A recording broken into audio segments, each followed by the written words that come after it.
Lithgow High School. My name's Adam Voigt. Some of you may or may not be aware the school is in a long-term partnership with my organisation at Real Schools, and some of that work has been around how we can implement a new way of working together, a new way of treating each other to try and elevate a new level of conduct across all of the key stakeholders in the school, and that's our students, quite obviously, our staff, but also you as parents. Any school that sets about doing something about the way we treat each other better have a plan. And I'm really impressed by Lithgow High in that it has decided that it should and is building that plan. I wanted to, if I could, just work you through that. It's a document that you're going to see around the school a little bit more. It might show up as a sign, it might show up in websites and social media and things like that. And I wanted you to have, as parents, a little bit of familiarity with what this is all about. Essentially what you'll see when you see this plan is the school's values up the top there. And what we're saying is that if we're going to have words like safe, respectful, responsible learners in our school, then we better actually have some things in place that we're doing to try and achieve that. Otherwise, as is the case with a lot of schools, they just become fancy words for brochures, and your school certainly has the ambition of being a lot more than that. So what you'll find is probably 4 key components to this plan that are all about how we can make those values mean something. And the first one over here is what we call the Continuum, and this sits behind an approach called restorative practices. And what it's about is saying that up and down the continuum, whether it's an informal interaction that's happening in the school or a formal one, we should have a plan for how we're going to be consistent about that. I know that it's something that, as a principal myself, a lot of my parents were very keen on the notion of the school being consistent. The problem is that we have so many vagaries in the types of interactions that people can have, all different levels, all different bits of severity, all different levels of harm, that being consistent about the outcome, about whether you're going to suspend or give detention for this as opposed to this, becomes really hard for schools, and it really frustrates parents. So we're saying, don't worry about the outcome stuff, but we should be utterly consistent about process. We should be tackling this the same way every time.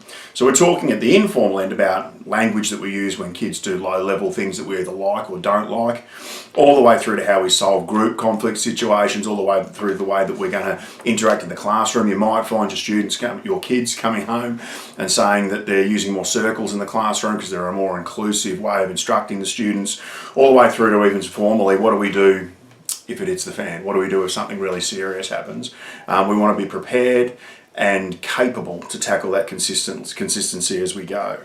We move down the bottom here, and you'll see down the bottom of the plan when you get your hands on it, there's some questions down there for how we do that.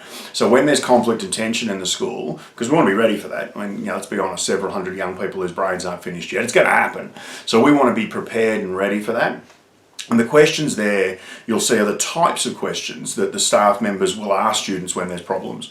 It's not a script in that they're not bound by those questions, but all they're really doing is trying to help young people go from past to present to future. They're trying to help them say, okay, what happened? What was the damage of that in terms of people? And what needs to be done to try and fix it up. We want your kids to be experts at the fixing up part of it. This helps them to become self-regulating and capable problem solvers, which is what future workforces are going to require of them.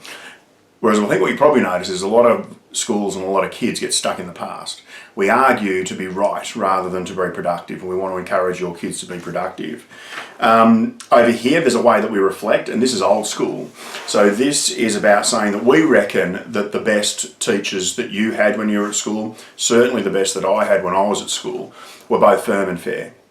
And so we're saying, what does it look like to get firm and fair? What does it look like if we get both those ambitions right? What does it look like if we get one above the other? What does it look like if we get too firm but not fair enough? What does it look like if we get too fair but not firm enough? And what does it look like if we get neither of them right? What we say is that when we are too firm, we're doing things to your kids all the time. When we're too fair, we're doing things for them all the time. But when we get that ambition right, and we're being firm and fair consistently at everything that we do, we're genuinely working with your kids on trying to provide them with a decent education. It's easier to give a kid an education when he or she actually wants to do that with you, rather than trying to force education upon them. So that's our ambition in the way that we work together. And then along the side here, you'll see along this section, I should hold that up a little higher, you should see a whole heap of dot points that say, you know what, in terms of behaviour, in terms of the way that we're going to conduct ourselves as educators and leaders in the school, these are the things that we're committing to. And I would suggest as parents that when you get your hands on this document or you see it online somewhere, that you have a really good look at that side, at those dot points along the side there, because they're the things that you should expect from the school, and they're the things that if you're not clear on are worth a conversation. Don't wait for things to go wrong. Have a look at the things that aren't clear to you. Give someone a call down at the school and say, hey, what does that mean? Why is it there? Maybe even how can I help?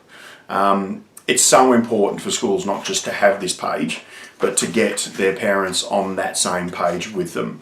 And it's commendable to everybody, the whole leadership team and the staff at Lithgow, that they've not only decided that they want their parents on the same page, but they've written a page.